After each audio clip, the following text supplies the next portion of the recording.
In the heart of the ancient forest, where the shadows danced and the air held a palpable tension, a sense of the uncanny hung heavy.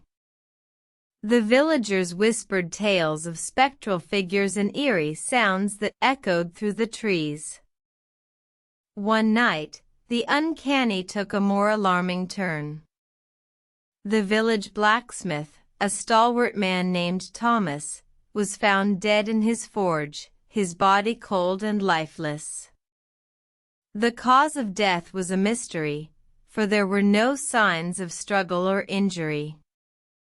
The village elder, a wise woman named Agnes, called for the help of a renowned investigator, a man known only as the Seer.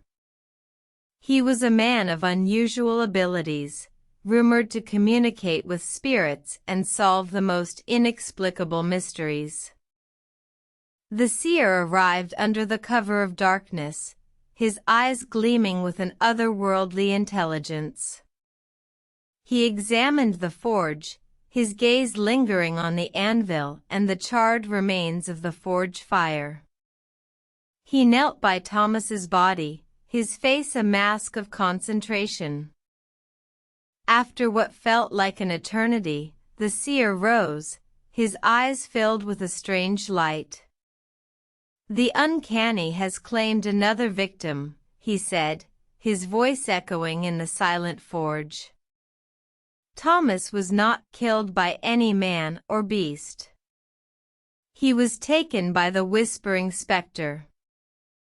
The villagers gasped, their faces pale in the flickering light of the torches.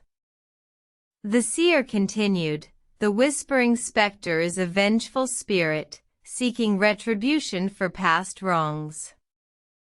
It takes the lives of those who have wronged others and forces them to walk the forest, forever tormented by its haunting whispers." The Seer offered a solution. To appease the spirit, we must find the source of its anger and make amends. "I will lead you to the spot where the whispering specter was bound long ago. If we can free it, the villagers will be safe once more." The villagers, frightened but hopeful, followed the Seer into the heart of the forest. They stumbled upon an ancient altar, covered in moss and surrounded by the twisted roots of ancient trees. The Seer performed a ritual, his voice echoing through the forest as he appeased the whispering specter. The forest trembled, and a spectral figure emerged from the shadows.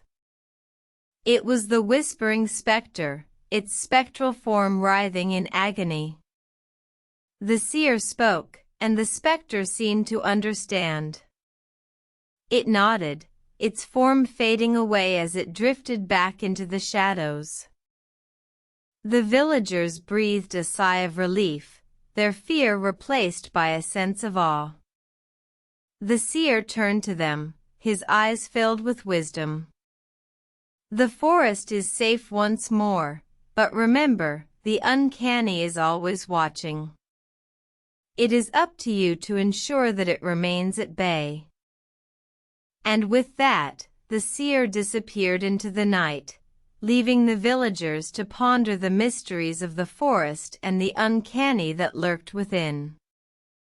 The forest returned to its eerie silence, the whispering specter no longer a threat.